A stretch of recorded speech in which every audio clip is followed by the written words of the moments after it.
नमस्कार law dot clarity को स्वागत करुच्ची मु मनोज।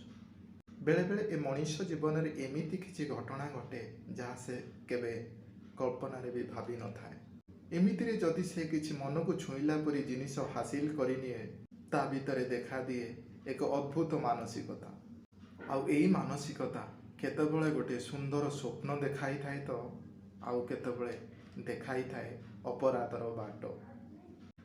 भूल ठीक को न भावी मनीष कर बसे गोटे जघन्य अपराध। यही गोटाए घटना घटी गंजाम जिले में।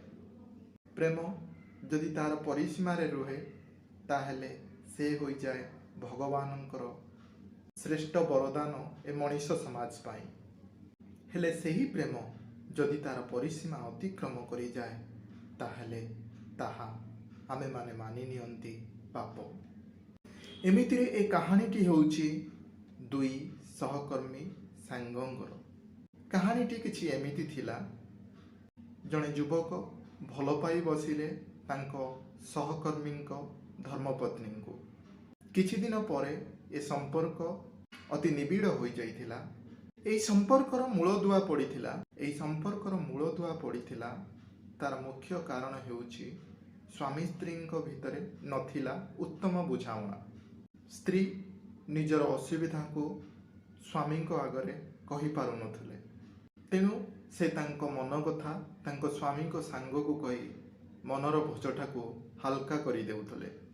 किछि दिन परे ए सबु कथा विषय रे स्वामी जानी जाइथिले। एबे दुहिंक भितरे अशांतिर सीमा आकाश को छुई जाइथिला।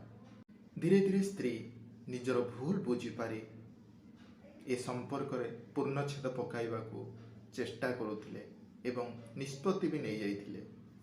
किंतु ए कथा सहजरे हजम करि पारि नथिले युवक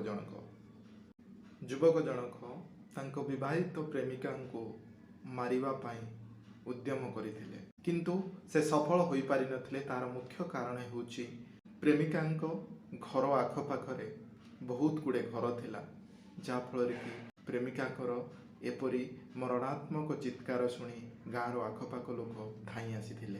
तेणु युवक जनक सेठारु जीवन विकल रे पलाई जाइथिले, किंतु लागिथिला शक्त आघात प्रेमिका गलारे। कहीं युवक जनक गोटे छुरी साहाय्य तांको गला काटी तांको हत्या करिबा पाई उद्यम करथिले। अल्पके बंची जाइथिला गोटे जीवन, हेले आउ गोटे जीवन होईगला छारखार। एबे से जेल रो चारिकांत भितरे निज प्रेमर परिसीमा आउ अपराधर कौड़ी खेलटा को से बेस भल भाव बुझी पारुचंती। हेले घटनाटी घटी सारिछि, एबे तांको मुकाबला करने को पड़िबो। जदि कहानीटी आपन को भल लगी थाए ताहले चैनल को सब्सक्राइब करबा पई जमारू भूलिबेनी।